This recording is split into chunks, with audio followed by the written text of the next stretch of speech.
যারা মশলা কুটাকুটি বাটাবাটি ঝামেলা মনে করেন আর যারা সময় বাঁচাতে চান তাদের জন্য আজকের এই সহজ গরুর কালাভুনা রেসিপি। আসসালামু আলাইকুম এভরিওয়ান, খুশিস কুকিং স্টুডিও থেকে সবাইকে জানাচ্ছি স্বাগতম। চলুন তাহলে আজকে ঝটপট কীভাবে ইনস্ট্যান্ট কালাভুনার মশলা দিয়ে রাঁধুনি কালাভুনা মশলা দিয়ে কীভাবে গরুর মাংস রান্না করা যায় আমরা সেইটা দেখে নিই। এখানে আমি 2 কেজি গরুর মাংস নিয়েছি, বড় সাইজ করে, হাড় সহ নিয়েছি। আর নিয়েছি বাজারে প্যাকেট রাঁধুনি কালাভুনা মশলা। আমি আপনাদের প্যাকেটটাকে খুলে দেখাচ্ছি। এখানে 2টা প্যাকেট থাকে, দুটোটাই মশলা দেওয়া, একটা একটু বেশি আর আরেকটা অল্প একটু।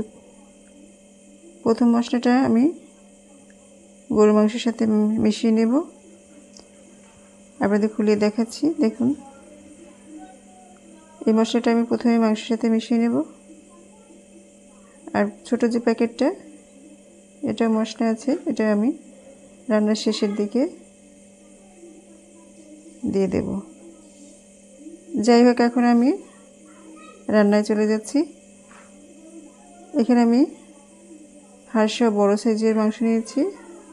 প্রথমে দিয়ে দিচ্ছি সেই বড় প্যাকেটের মশলাটা, সম্পূর্ণটা দিয়ে আমি এখানে আদা বাটা দিয়েছি 2 চামচ, 2 চা চামচ দিয়েছি, আর দিয়েছি 1 কাপ পেঁয়াজ কুচি।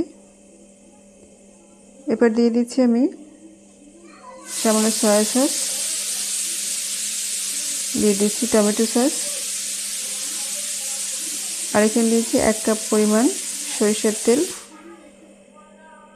এবার আমি ভালো করে উল্টে পাল্টিয়ে মশলাগুলো মাংসের সাথে ভালো করে উল্টে পাল্টিয়ে মাখিয়ে নিচ্ছি।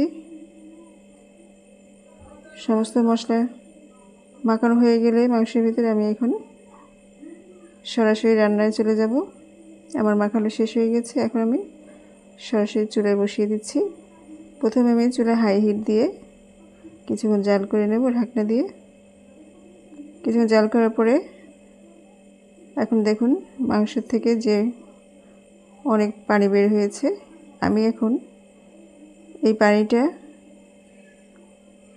সাথেই আমি মাংসটাকে কষিয়ে নেব এবং মাংসটাও সেদ্ধ হয়ে যাবে। আমি এক্সট্রা কোনো পানি এখানে অ্যাড করব না।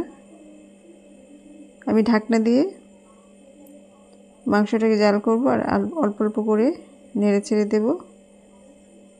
এভাবে ঢাকনা দিয়ে আমি কিছুক্ষণ জাল করব, আবার নেড়ে চেড়ে আবার ঢাকনা দিয়ে মাংসটাকে বের হওয়া পানিটা দিয়ে আমি মাংসটাকে সেদ্ধ করে নেব। ফাইনালি আমার মাংসটা প্রায় সেদ্ধ হয়ে এসেছে। এখন আমি সেই ছোট প্যাকেটের মশলাটা দিয়ে ভালো করে নেড়ে চেড়ে দিচ্ছি। এরপর আমি দিব, এটাকে বাগার দেব। এই জন্য আমি এখানে একটা ফ্রাই প্যানে নিয়ে নিচ্ছি পেঁয়াজ কুচি আর শুকনো ঝাল, দিয়ে দিচ্ছি সামান্য সরিষার তেল। এবার আমি এটাকে ব্রাউন কালার করে ভেজে নিচ্ছি। ভাজা হয়ে গেলে আমি এখন সেই রান্না করে মাংসের ভিতরে দিয়ে দিচ্ছি। ফাইনালি এখন আমি ভালো করে নেড়েছি, এটাকে আরেকটু শুকিয়ে নিচ্ছি এবং আপনি দেখতে পাচ্ছেন আপনারা যে কালাভুনার কালারটা চলে এসেছে। ব্যাস, তৈরি হয়ে গেল আমার ঝটপট কালাভুনার রেসিপি।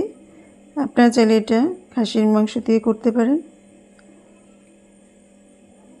ভিডিওটি ভালো লাগলে অবশ্যই লাইক, কমেন্ট, শেয়ার করবেন। আবার নতুন কোনো ভিডিও নিয়ে হাজির হব।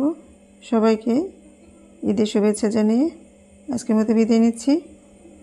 সবাই ভালো থাকুন, সুস্থ থাকুন। আল্লাহ হাফেজ।